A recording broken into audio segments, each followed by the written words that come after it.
We begin with the contract talks between Phoenix and their star big man. Deandre Ayton is coming off 3 straight seasons, putting up at least 14 and 10, and was a key part of the team's finals run last season. The 23-year-old is eligible for a 5-year, $172.5 million extension with escalators that could reach $207 million. But they've yet to reach an agreement with an October 18th deadline looming.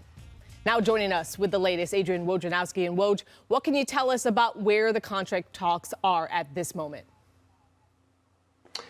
Cassidy, those contract talks between Deandre Ayton and the Suns are stalled. He wants a max contract, believes he deserves a max contract, #1 overall pick in 2018, and you've seen him, steadily get better, a dominant player on both ends of the court for the Suns, and his intentions are not to accept anything less than that full max.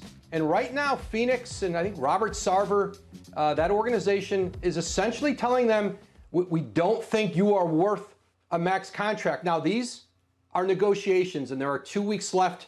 October 18th is the deadline for rookie extensions, and you've seen players like Luka Doncic, Trae Young, Michael Porter Jr., Shai Gilgeous-Alexander, as part of that 2018 draft class, get maximum contract extensions.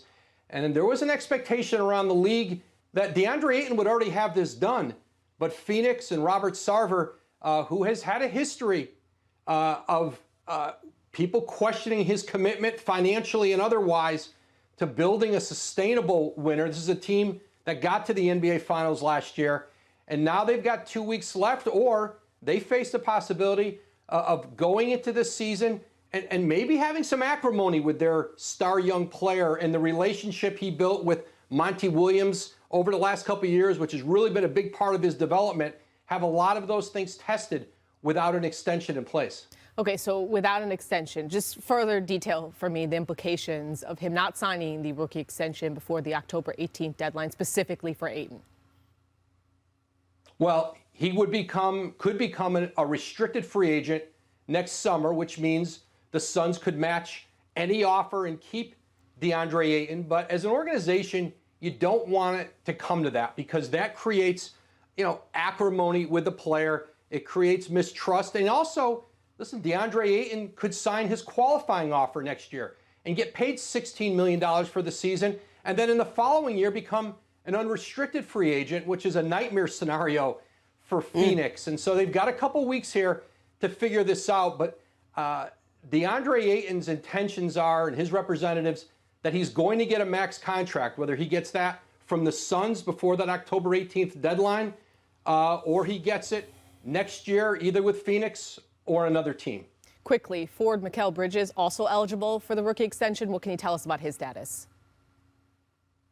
Yeah, Mikal Bridges is an important young player on this Suns team. Really one of the best overall young players on that Suns team. And again, they've had talks with Phoenix. They're not there yet on an extension. And these are really the two cornerstone players, along with Devin Booker, when you look forward to this Phoenix organization post Chris Paul, who'll be 37 years old this year. It's imperative for Robert Sarver to have both these players locked up. And Mikal Bridges is another player. There's going to be a lot of interest in the marketplace if he has to go into restricted free agency. I think people see him as a $20 million a year plus player. Absolutely. For more on Woj's reporting on this story, check out his article on ESPN.com. Thanks, Woj. Thanks for watching ESPN on YouTube. For live streaming sports and premium content, subscribe to ESPN+.